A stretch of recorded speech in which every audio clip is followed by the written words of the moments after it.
So this is a quick comparison between the new Sony NX70 and the older Sony FX1. Okay, we'll start off with a brief look at the NX70. It's got a pretty solid build feel. It's nice and heavy, as I like to call it, and it comes with a handle attachment that connects to the XLR inputs, but this is also removable, and I'll do that by doing this.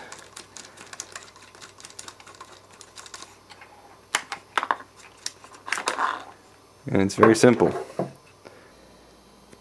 Now the interesting thing about the NX70, and one of the main reasons that I got it, is because it's supposedly waterproof, or at least rainproof and dustproof. And I've noticed that pretty much every port on it has got this nice rubber O-ring seal on it.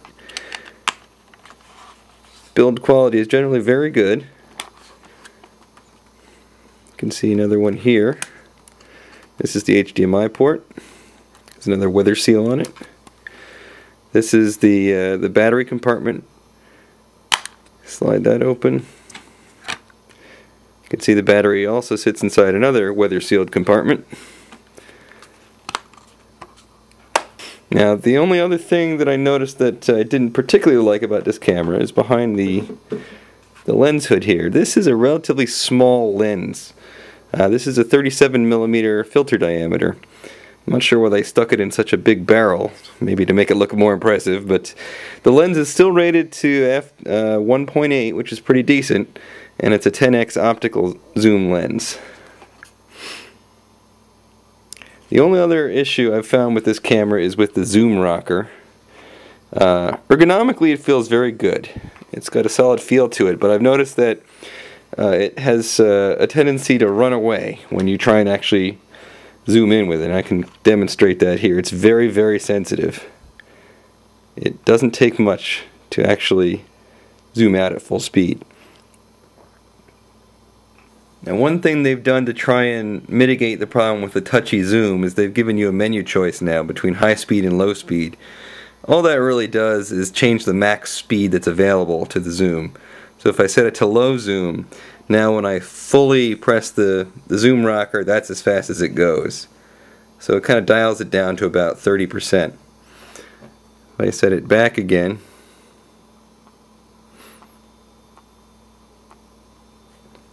this is now full speed. And this camera is a completely manual capable camera. I have full control over zoom, focus, iris, gain, and shutter speed. These things are basically all available through this menu here, but they don't have to be. One thing I noticed actually by accident is that if I touch the screen, I get a whole lot of information. It tells me how much battery life I've got left, it tells me how much memory I have left for recording, but it also gives me some controls over here for quick access.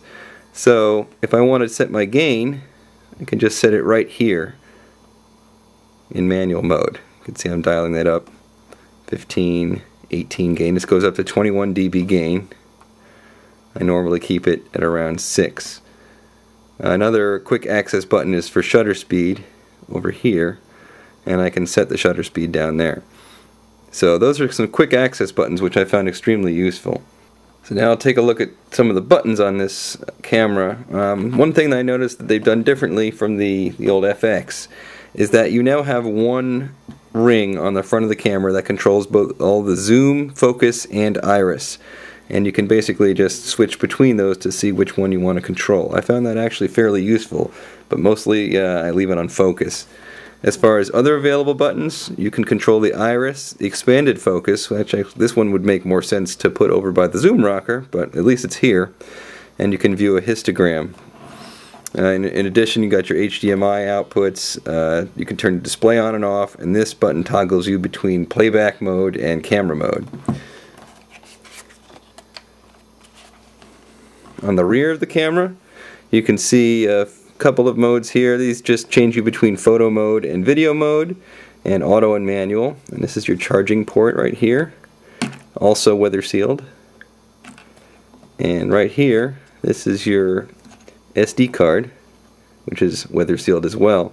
Now this camera also happens to have 96 gigs of internal memory, so that's about 9 hours at typical high quality, high def. So I may not even use the SD card for this.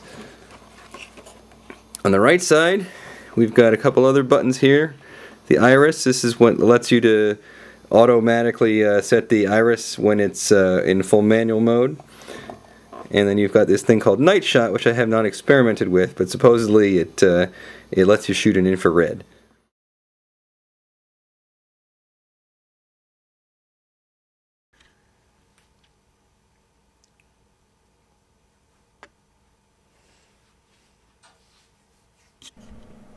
First thing I noticed about the NX70 is that it's not quite as good in low light as the FX1 in all three of the tests.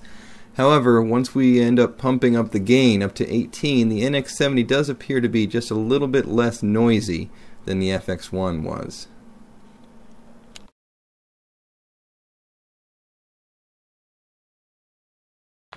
When we compare the lenses, the NX70 is the clear winner when it comes to wide angle with a 26mm equivalent.